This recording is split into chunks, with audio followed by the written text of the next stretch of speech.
Well, it is day 2 of the gene refresh, gene activation series. Um, First of all, I just want to say, oh my gosh, I am so proud of all of you that participated in yesterday's homework. Um, so many breakthroughs. I think it's so great to see that some of you are connecting with what I talked about yesterday. And if you didn't chime into yesterday's video, we talked about the energies of masculine and feminine. We both have that in also the left and right brain, and we see that also in nature.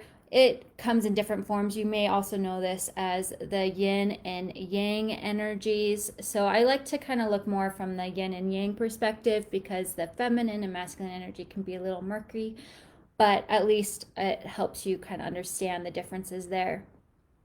So, to note, we talked about how they are connected to the hormones, and I just wanted to kind of wrap things up a little bit with understanding how your hormones are connected to your emotions and also your mental health.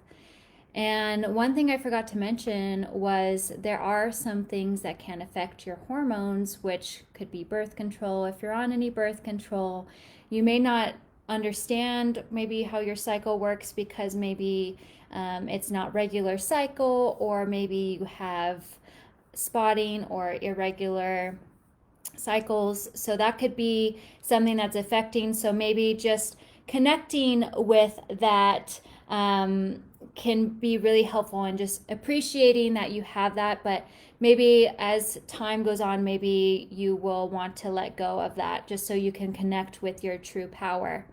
Um, Also, I watched a video from Katie. She's actually a part of this group.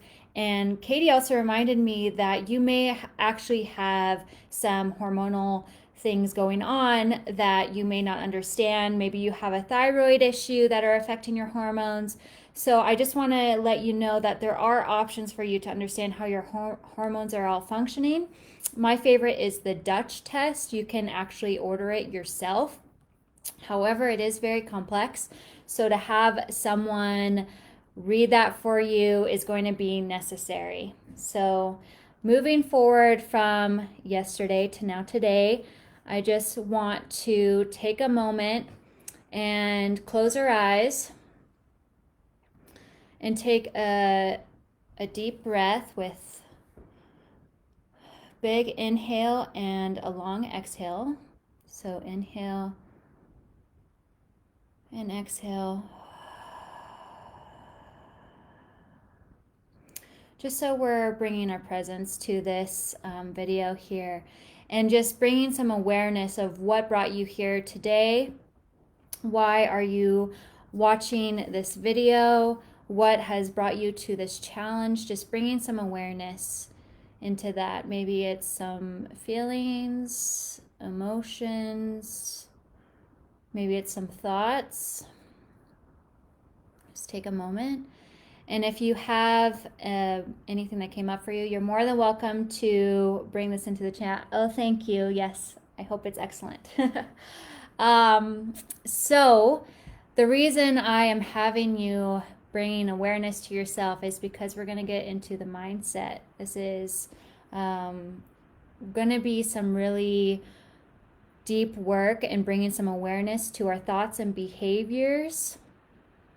So a lot of the times when we think of health, we often think that eating healthy, drinking clean water, exercising, that's all part of being healthy. But we often forget that our mental health is a big contributor to our health as well. So a lot of research around social genomics has shown us that certain dynamics with our relationships, maybe trauma that we maybe trauma we've experienced, or stress that we're dealing with, can actually impact our operating systems, whether it's a perspective of our own physical wellness. it can actually impact our aging, so we can age at an increased rate if we're still dealing with that trauma, that stress. Or it can actually impact us on another emotional level. So maybe it's our behaviors, our emotions that come up sporadically, So all these past behaviors, experiences, conditioning, all these patterns can impact how you're living now on all kinds of levels of your operating system. So when that comes to our DNA, this is how I kind of want to wrap that into how that affects our genes. So it has been shown that your spiritual life, so your thoughts, your feelings, your attitude, the lineage you come from, actually can change our genes, whether they are good or bad. So if you are eating poorly, or you're not sleeping well, you're highly stressed, you're not going to be living a very fulfilled life, and you're not going to be getting the goals that you want to achieve. And a lot of us can make some changes, whether it's through eating healthy, changing our diet so we have more energy, or maybe we actually create a nighttime routine so we get more sleep so that we can wake up feeling vibrant. Or maybe it's just exercising more, choosing to do more movement. But a lot of the times, changing our thoughts and our behaviors is a difficult task. It can be difficult for many of us, right? So we want to be able to bring some awareness to these thoughts and behaviors, right? So this is going to make a huge difference for all of us. So a lot of our belief systems, they come from our childhood. So we may have been told certain things like, you need to be quiet, you're being too loud, or maybe it was being yelled at or being punished for something that you were just doing as a kid that could have brought some conditioning patterns. Maybe it was something that you learned from even teachers, or from even maybe some children that you went to school with. They could have also showed you that some things were wrong, or you were praised for doing things a certain way, like getting really good grades, right? We were praised for that, but we weren't praised for getting bad grades. We always got like that X that we got it wrong, right? We weren't ever praised like, okay, like there's a different way to doing this. So that could have been some conditionings that have changed your belief systems. And so these beliefs, they can be basically impacting how we act, how we behave. So these thought patterns that we constantly feed ourselves, they are going to show up in how we act, whether it is with friends, with our relationships, at work, because these are happening consistently, right? Our brains are constantly having these thought patterns. They're thinking constantly, and it's pretty much unconscious. But they can show up in how we act because our mind is already thinking this is what is happening. Like it portrays that your thoughts are real even if they're not. So these thoughts can consistently show up, whether it's in your relationship at work. Maybe you are constantly dealing with a very rude boss, or maybe you're dealing with catty coworkers, or maybe you have unhealthy relationships, or you're cheating, or maybe it shows up in like you're shopping a lot, or you have some substance abuse. All these thoughts and thoughts are going to be impacting our behaviors, and thus impacting our relationships, because these behaviors are manifesting in every different areas in our lives. And so once that manifestation is happening, it is basically showing that our thoughts must be true. It is confirming that belief, that thought system. So if this is happening, this will always happen to me, so this thus must be true.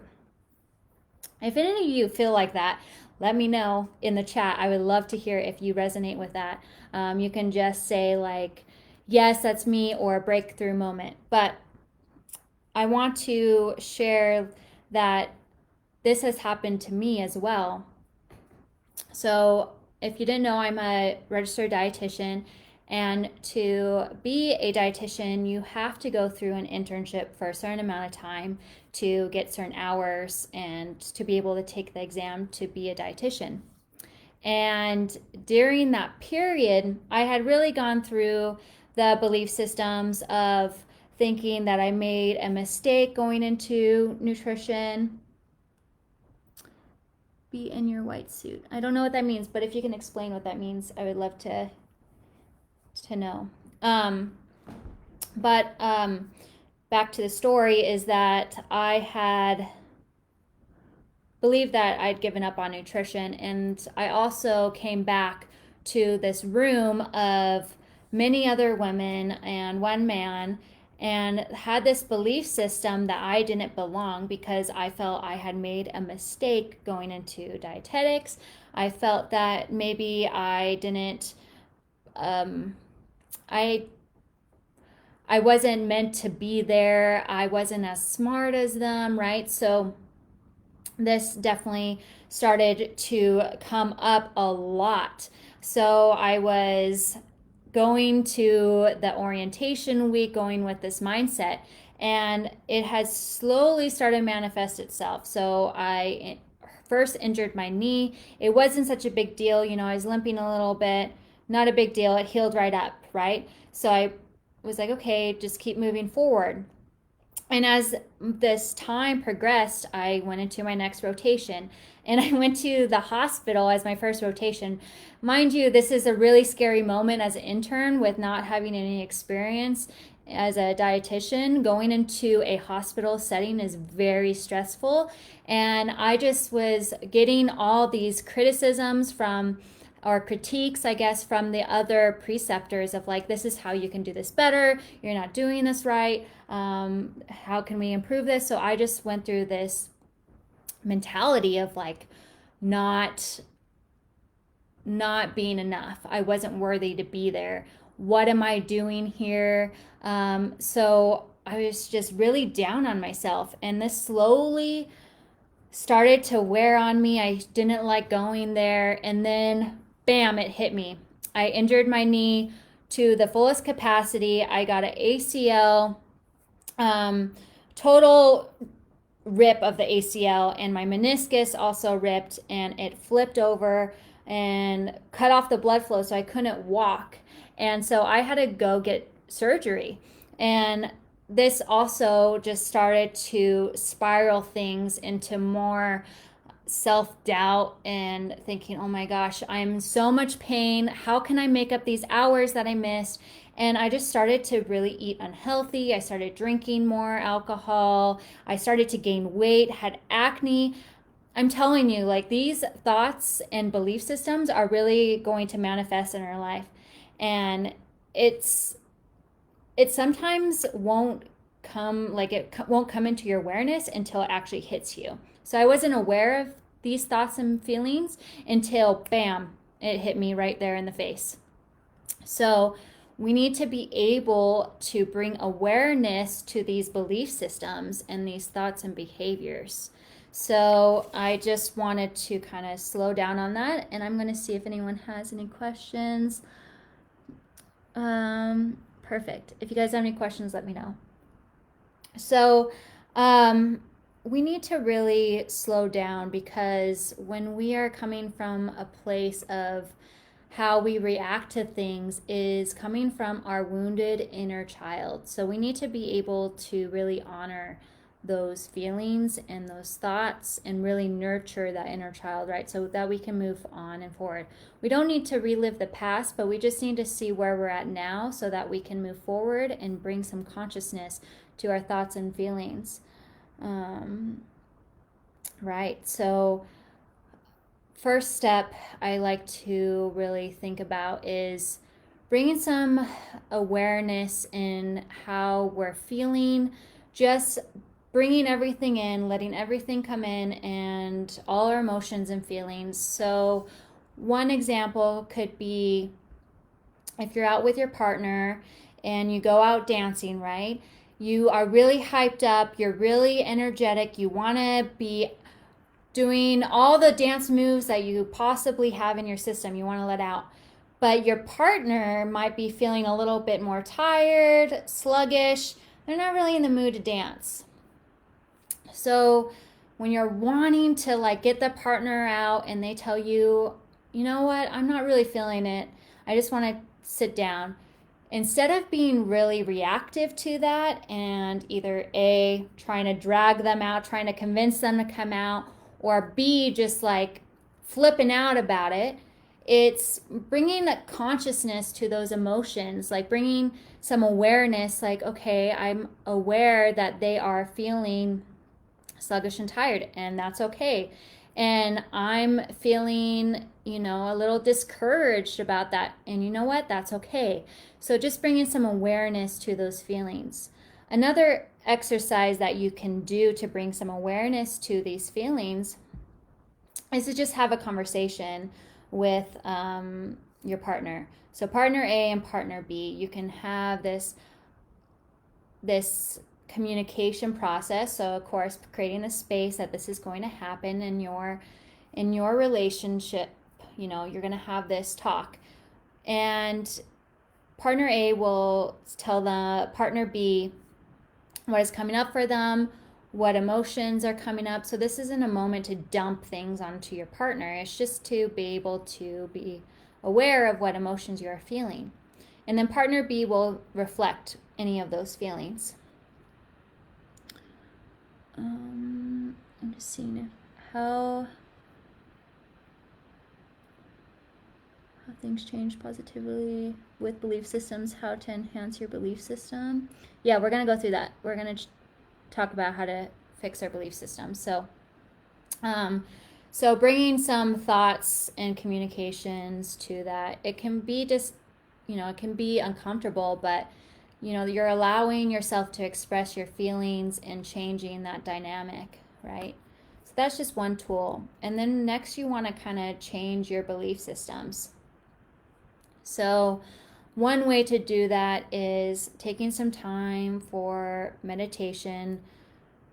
You can either be a silent meditation, or if you want to do movement meditation, that's fine. So that meditation is kind of like the exercise I just talked about. It's just being aware of any feelings that come up.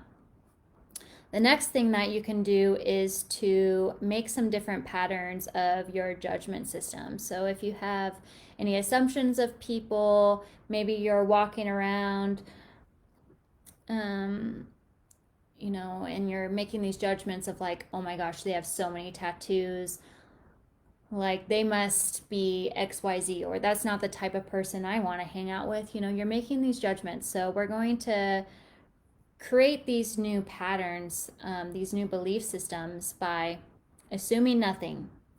So the human mind makes these assumptions, right? So we have certain patterns or grooves in our brain that have been created by our past experiences. So our past experience that when we did something or saw a certain someone, or maybe we watched it on the TV, created these patterns that when this happens, this is the outcome of that.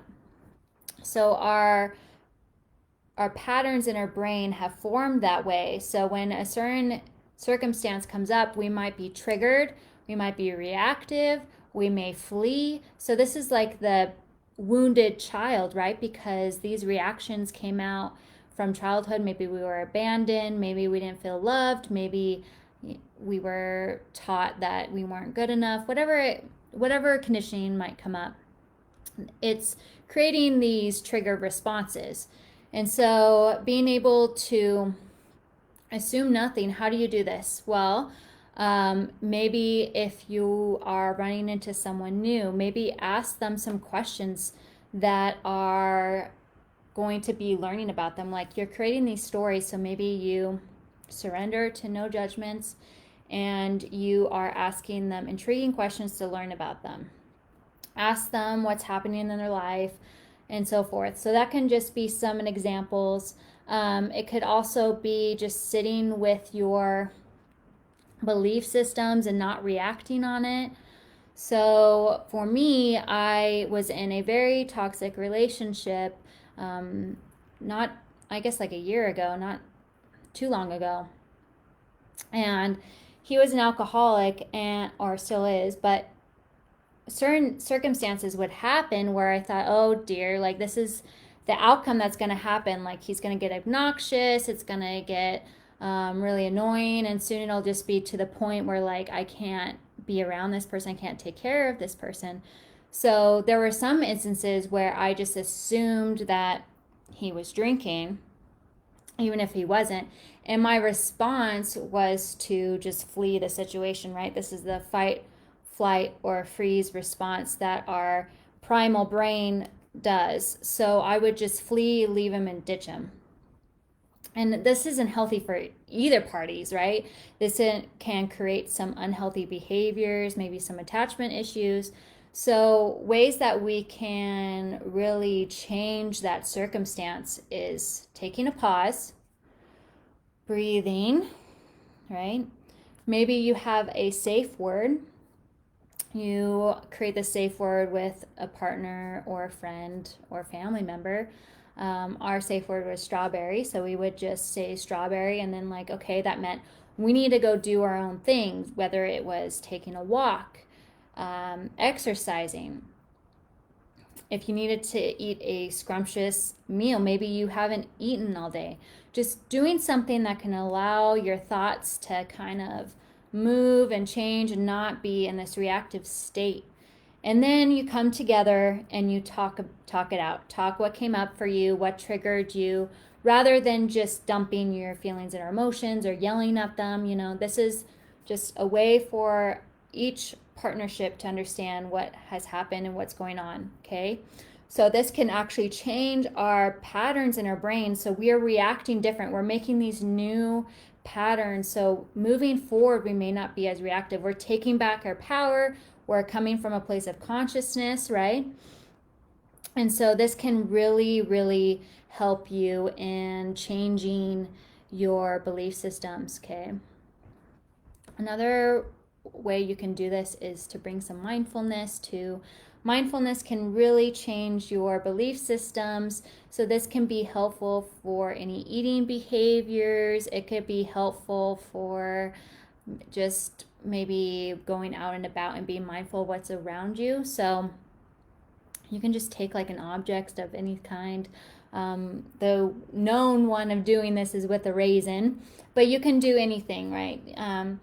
So you can look at this object and be coming from a place as though you are a child that has no idea what this object is, right?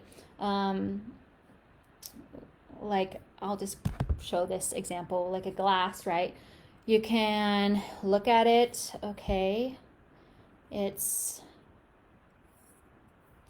round or cylinder or however you would want to look at it, right? You can see through it. You know, there's some movement with, it's just silly, but it just is helping you slow down a little bit. Maybe it's listening to it. Does it make a noise? Does it taste? Does it have a taste? Does it have a smell? Just bringing some mindfulness into that. You can do some certain mindful or easy mindfulness with just eating behaviors. A lot of people have even genes that trigger certain emotional behavior responses. So I have a lot of these genes actually.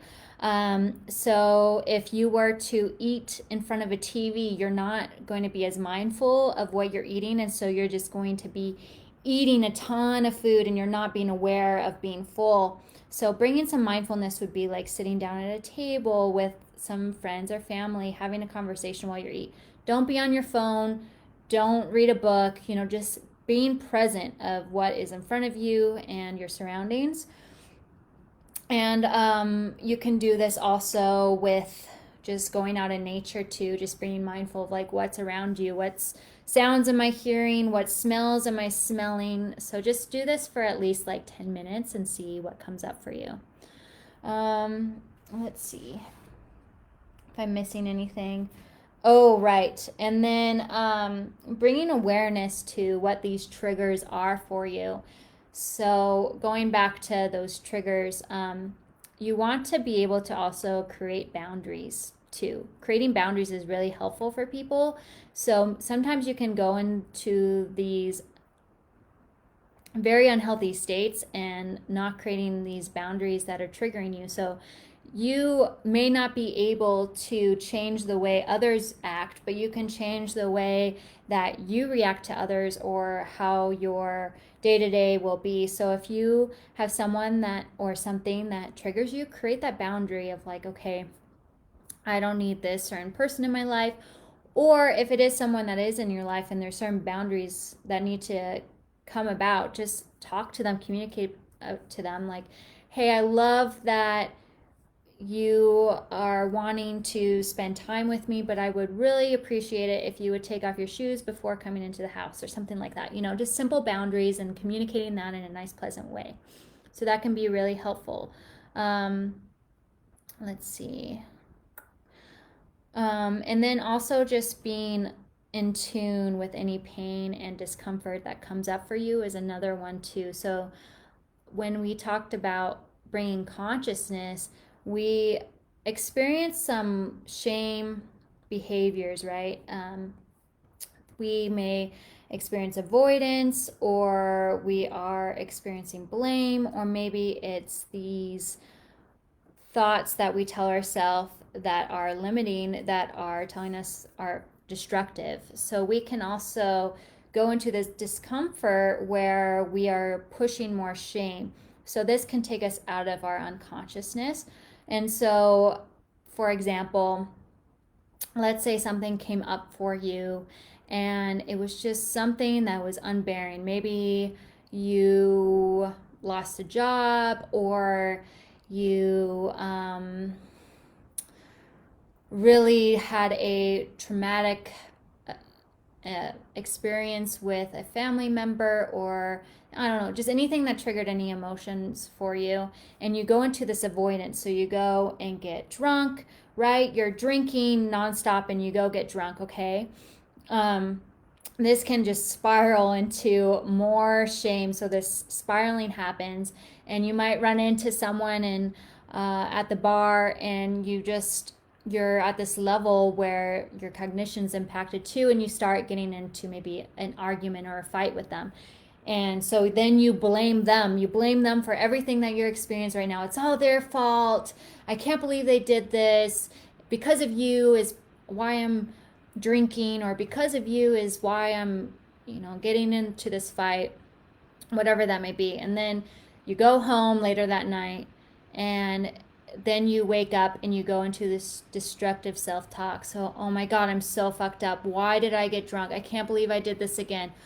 Blah, blah, blah, blah, blah, right? So this shame spiraling, it can take us out of that consciousness and take us out of the ability to change our patterns. So we need to be comfortable with the uncomfortable. So sitting with that discomfort, seeing that these emotions are coming up for you, and knowing that these emotions are okay, right?